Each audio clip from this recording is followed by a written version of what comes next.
यह चैनल किसी भी प्रकार का अंधविश्वास का दावा नहीं करता।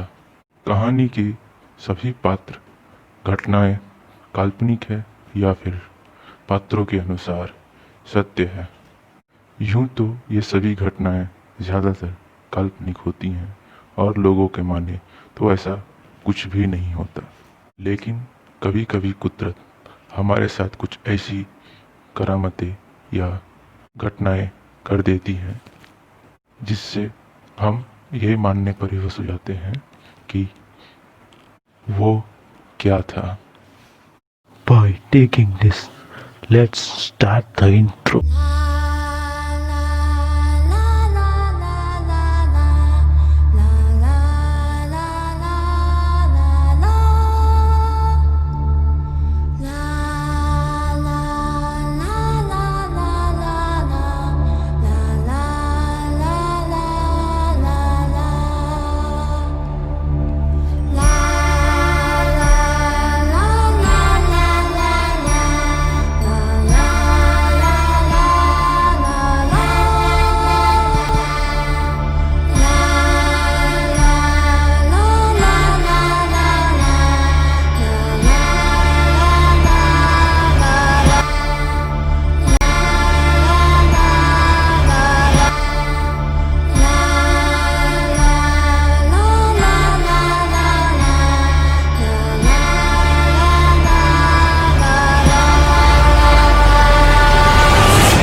रात अंधेरी, काला साया, जो भी आया बच ना पाया।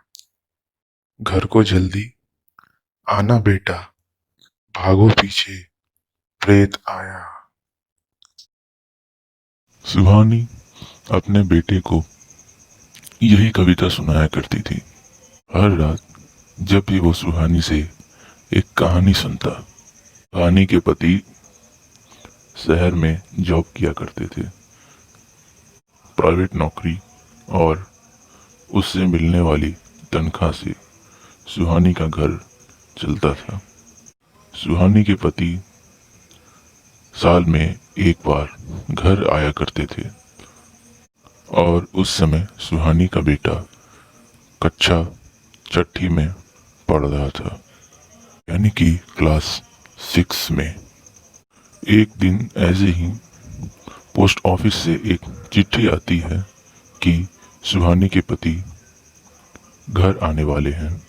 सुहानी का बेटा आर्यन अपने पिता का खत पाकर बहुत खुश होता है और कहता है अपनी मम्मी से कि मम्मी, मैं ही जाऊंगा पिताजी को लाने के लिए। पिताजी के खत में तारीख और समय दिया हुआ था, जो कि संडे यानी कि रविवार रात को लगभग 11 बजे उनकी ट्रेन मुंबई से आने वाली थी। रविवार का दिन आया। रात के 11 बजे ट्रेन आने वाली थी, तो 10 बजे के लगभग सुहानी का बेटा, जिसका नाम आर्यन है, वो तैयार होकर के अपने पिता को लेने के लिए निकल जाता है। स्टेशन घर से लगभग 5 किलोमीटर दूर था, जिसमें एक जंगल का रास्ता भी आता था। आर्यन अपने साइकिल में बैठकर गाना गाते हुए आगे को जा रहा था। लगभग समय पर वो स्टेशन पहुंच जाता है और उसके पिता वहां पे खड़ा उसका इंतजार कर रहे होते हैं। आर्यन के पिता स्टेशन में लगे एक दुकान से मिठाई का एक डब्बा खरीदते हैं और अपने सामान लेकर आर्यन के साथ घर को निकल जाते हैं। सामान साइकिल के पीछे सीट में रखा हुआ था और वो लोग दोनों बातें करते हुए घर को जा रहे थे। थोड़ी देर चलते चलते उनको एक चौराहा नजर आता है, जहां से उनका घर थोड़ा दूर पड़ता, इसीलिए आर्यन के पिता ने एक शॉर्टकट ले लेता है जो कि खेतों के बीच से होकर एक पगडंडी से बने रास्ते से जाता है। थोड़ी देर बात करते करते चलते हुए आर्यन ने अपने पिता को वही कहानी बताता है और वही गीत गाते हुए जो कि उसे हर रात उसकी माँ सुनाया करती थी। कहानी सुनने के बाद आर्यन के पिता कहते हैं कि अरे बेटा, ये क्या बात हुई? ये कौन सा गीत है जो तुम्हारी माँ तुम्हें रोज सुनाया करती है? फिर दोनों हंसने लगते हैं और आर्यन के पिता उसे समझाते हैं कि ये सब बातों पे ध्यान मत दिया करो, ये सब कुछ होता नहीं है। चलो देखो, तुम्हारे लिए बहुत सारी चीजें मैं मुंबई से लेकर के आया हूँ, घर तो चलो, तुम्हें बहुत सारी चीजें दिखाऊंगा। आर्यन के पिता थोड़ी देरी रास्ता क्रॉस करते हुए उनको ऐसा लगने लगता है कि उनका शरीर थोड़ा ज़्यादा भारी हो गया है और थक करके वो एक जगह पर बैठ जाते हैं। फिर आर्यन पूछता है कि क्या हुआ पापा, थक गए हैं क्या? चलिए ठीक है, थोड़ा देरी बैठ लीजिए, फिर हम लोग घर चलते हैं। थोड़ी देर वहीं बैठकर वो लोग बातें करते हैं। तभी पीछे से कोई औरत आवाज लगाती है उन्हें, ओ भाई साहब, कहाँ जा रहे हो आप सब? मुझे भी ले चलो। तो आर्यन के पिता ने उन्हें अपने बगल में बैठाकर कहा कि ठीक है, थोड़ी देर में हम सब निकलेंगे, आप भी हमारे साथ चल लेना। फिर थोड़ी देर बाद वो सब उठ करके आगे को निकल जाते हैं। लेकिन यहाँ कुछ अजीब बात ये हो रही होती है कि आर्यन और उसके पिताजी दोनों तो बात कर रहे होते हैं, लेकिन वो औरत कोई जवाब नहीं दे रही होती है और बार बार आर्यन के पिता के पीठ की ओर देखती हैं और आगे को निकल जाती है। आर्यन के पिताजी को उस औरत पर थोड़ा शक होने लगता है। वो अचानक पूछ देते हैं कि ओ बहन जी, आप ऐसे बार बार मुझे देख क्यों रही हैं? वो औरत कुछ नहीं बोलती है और आर्यन के पिताजी के आगे ही चलने लगती है। चलते चलते अचानक से वो औरत दौड़ करके एक पीपल के पेड़ के ऊपर चढ़ जाती है, जिसे देख करके वो दोनों सहम जाते हैं और अपने सामान और साइकिल को लेकर के भागने लगते हैं। भागते हुए अचानक से उनको पीछे से आवाज आती है कि ओ भाई साहब, अपनी मिठाई के डब्बे को जमीन में फेंक दो और फौरन रवाना हो जाओ यहाँ से। ये आवाज सुनकर वो दोनों सहम जाते हैं और अपने घर को तुरंत दौड़ लगा देते हैं।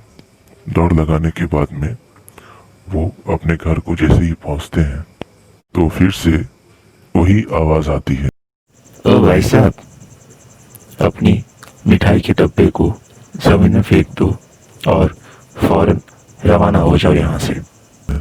लेकिन वो लोग बिना पीछे मुड़े घर में प्रवेश कर जाते हैं।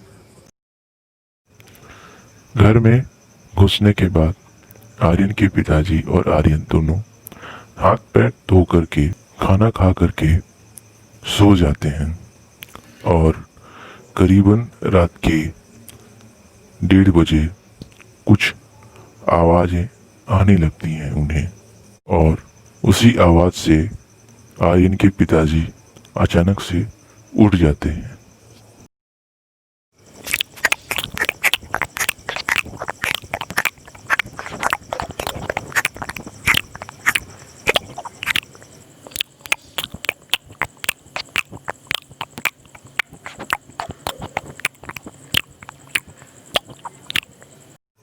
आर्यन के पिताजी देखते हैं कि उनकी पत्नी बैठ करके कुछ खा रही है और रोशनी करने के बाद उन्हें दिखता है कि वो सारी मिठाई खा चुकी थी और फिर नज़ारा उसी समय से बदलने लगा।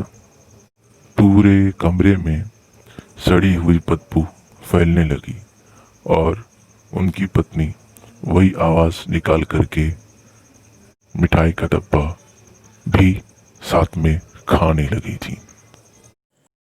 आर्यन के पिता यह देखकर हैरान थे कि उसकी पत्नी सुहानी इस तरह से मिठाई को खा रही है। चलो ठीक है, लेकिन मिठाई का पूरा डब्बा ही खा जाना, ये थोड़ा अजीब बात था। अगले दिन वह दोनों यानी कि आर्यन और उसके पिता उठे, लेकिन सुहानी अपने बेड पे सोई हुई थी।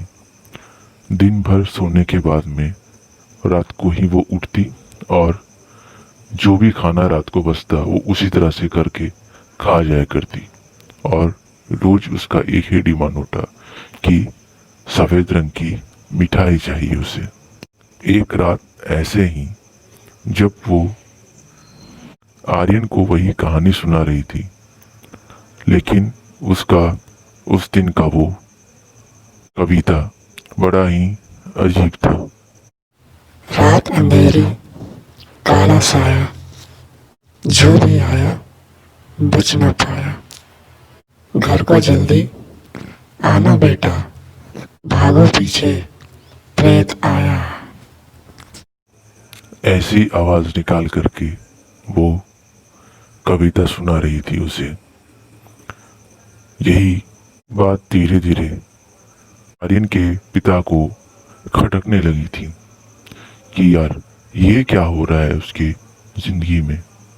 धीरे धीरे सुहानी कमजोर होने लगी और कमजोर होने लगी और एक रात कुछ ऐसा हुआ जो कि सुहानी के पति को बहुत ही जोर का झटका लगा। सुहानी के पति यानी आर्यन के पिता ने सुहानी से पूछा कि सुहानी तुम आजकल इस तरह से हरकतें क्यों कर रही हो।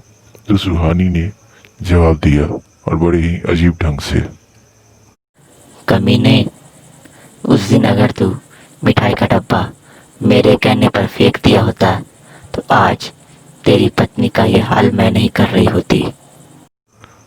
ऐसा लोग कहते हैं कि उस दिन से उस परिवार की जिंदगी बदल गई।